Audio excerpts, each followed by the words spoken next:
Sebelumnya kami ingin mengucapkan terima kasih atas kesempatan yang diberikan kepada kami kelompok 4 untuk menjelaskan analisis korelasi poin biserial dengan saya Ayu Jini Wulandari sebagai pemateri pertama, Saudara Satriadi sebagai pemateri kedua, dan Saudari Siti Mukarramah sebagai pemateri ketiga. Di sini saya akan menjelaskan konsep analisis korelasi, teknik, rumus, serta interpretasi dari analisis korelasi poin biserial. Langsung saja yang pertama, konsep analisis korelasi. Jadi analisis korelasi adalah studi yang membahas tentang derajat atau seberapa kuat sih hubungan antara dua variabel atau lebih. Nah, ukuran derajat hubungan ini disebut dengan koefisien korelasi. Apa itu koefisien korelasi? Koefisien korelasi adalah angka yang menunjukkan arah dan kuatnya hubungan antara dua variabel atau lebih. Selanjutnya, teknik analisis korelasi poin biserial. Kapan kita gunakan analisis korelasi poin biserial? Yaitu ketika kita memiliki data yang variabel pertamanya itu berbentuk interval atau rasio dan variabel keduanya berbentuk data dikotomi. Nah, data dikotomi adalah data yang hanya bisa dikelompokkan menjadi dua macam saja. Contohnya seperti laki-laki dan perempuan, tinggi dan rendah, dan sebagainya. Nah, data dikotomi ini terdiri dari dua jenis. Yang pertama, data dikotomi murni, yaitu pembagian atas dua macam itu sudah bersifat alami, sudah bawaan atau tidak dapat diubah. Contohnya seperti laki-laki dan perempuan. Nah, itu disebut dengan dikotomi murni. Sedangkan data dikotomi buatan, yaitu pengelompokan atas dua kelompok itu, kita manusia yang menentukan apakah dia kita kelompokkan pada kelompok pertama atau pada kelompok kedua. Untuk ukuran atau batasannya ditentukan oleh orang yang mengelompokkannya tersebut. Contohnya seperti tinggi atau rendah, lulus atau gagal, dan sebagainya. Nah, teknik ini juga bisa digunakan untuk menguji validitas soal, di mana skor hasil tes untuk tiap butir soal dikorelasikan dengan skor hasil tes secara totalitas. Nah, apa rumus dari analisis korelasi poin biserial atau RPBI?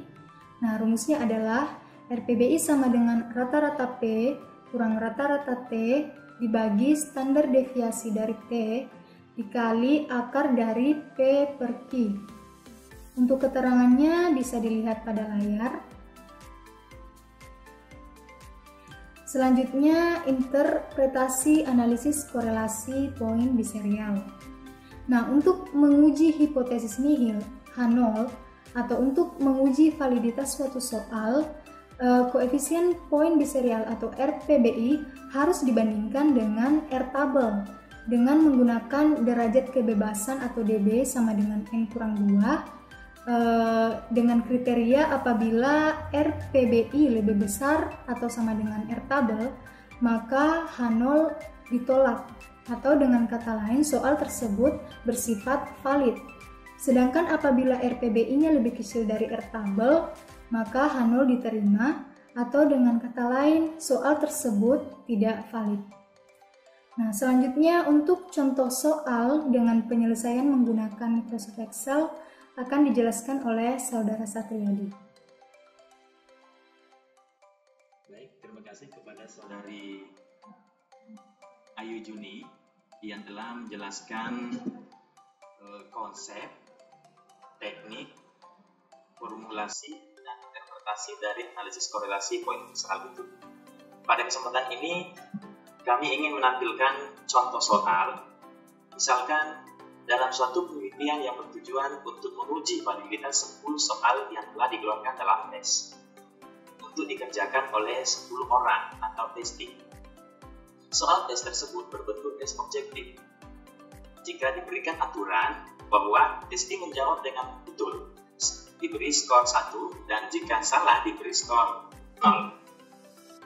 Soal ini akan diselesaikan dengan dua cara, yaitu dengan cara Excel dan penyelesaian dengan SPSS yang nantinya akan dijelaskan oleh Saudari Siti Mukarramah.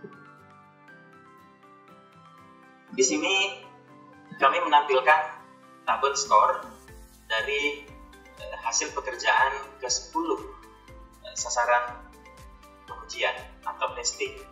Di sini nampak bahwa dari A, B sampai D itu menunjukkan skor total sama dengan 60.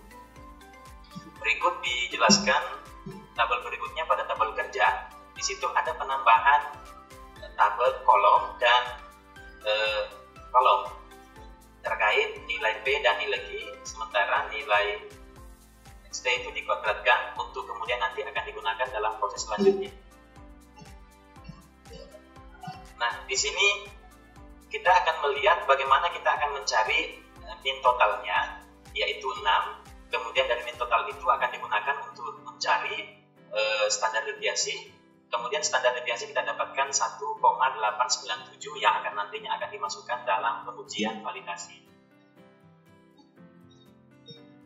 Nah, di sini kita munculkan uji validitas untuk nomor 1.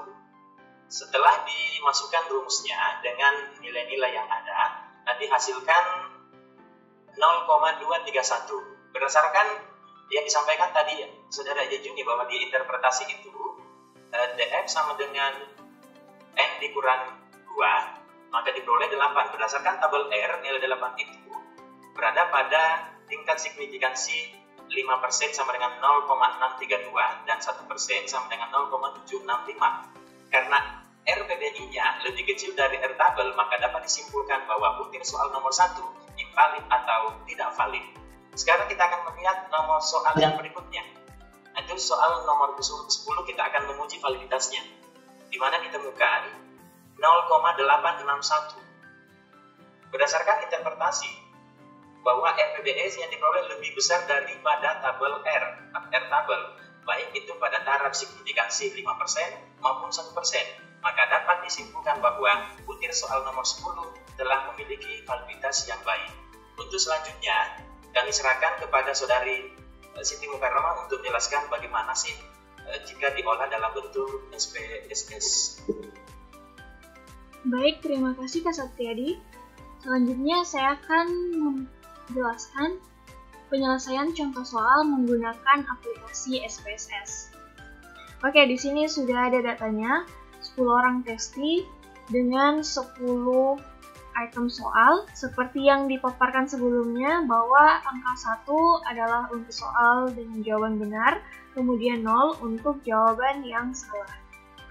Oke, jadi kita copy saja data yang ada, kemudian kita masukkan ke aplikasi SPSS.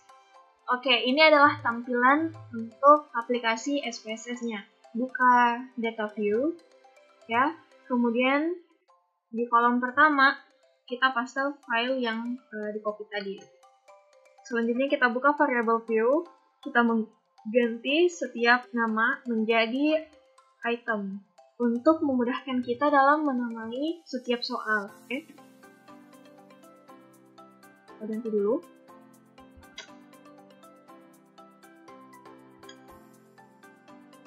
Nah, sekarang semuanya sudah terganti dari item 1 sampai item 10. Untuk item 11 ini kita ganti dengan nama total score ya, atau total saja boleh. Nah, untuk desimalnya kita ganti menjadi 0. Semua itemnya kita ganti menjadi 0.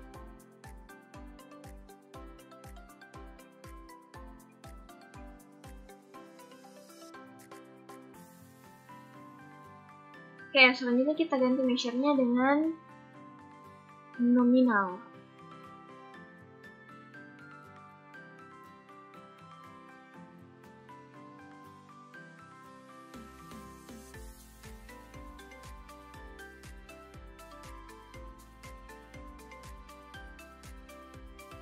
Nah, untuk yang terakhir ini, untuk yang total kita pilih ordinal. Setelah itu, kita pilih analyze. Kemudian kita buka correlate. Selanjutnya bivariate. Ya. Nah, kita masukkan semua item yang ada di sebelah kiri ini ke bagian variabel. Kita bisa pilih Ctrl A saja, kemudian kita klik tanda panahnya. semua item sudah berpindah ke bagian variabel. Nah, di sini kita menggunakan Pearson karena analisis korelasi point behavioral adalah special case untuk Pearson correlation. Nah, kita gunakan detail, kemudian flexible correlation. Oke. Nah, ini adalah hasil olah data dari SPSS, ya. Bisa dilihat di sini. Nah, untuk mengetahui seperti apa kesimpulannya, kita bisa membandingkan nilai R hitung dengan R tabel. Nah, di sini kita lihat untuk setiap nilai Pearson correlation, bisa dilihat untuk item pertama, dia nilainya adalah 0,23. Kemudian untuk soal nomor 2, nilainya 0,422. Nah, kita bisa lihat R tabel untuk membandingkan mana sih soal yang valid dan tidak valid. Oke, di sini saya sudah punya R tabel. Nah, di situ teman-teman bisa lihat saya melingkari, menandai yang nilai angka 8 untuk alfa 5%. Nah, kenapa DF-nya 8 bukan 10? Karena seperti yang kita ketahui, rumus untuk DF itu sendiri untuk analisis korelasi adalah N kurang 2 atau jumlah sampel dikurang 2. Sehingga degree of freedom-nya adalah 8. Kemudian kita menggunakan alfa 5%. Nah, bisa dilihat bahwa R tabel untuk DF8 dengan alfa 5% adalah 0,632. Selanjutnya kita membandingkan dengan R hitung yang sesuai dengan analisis korelasi menggunakan SPSS tadi.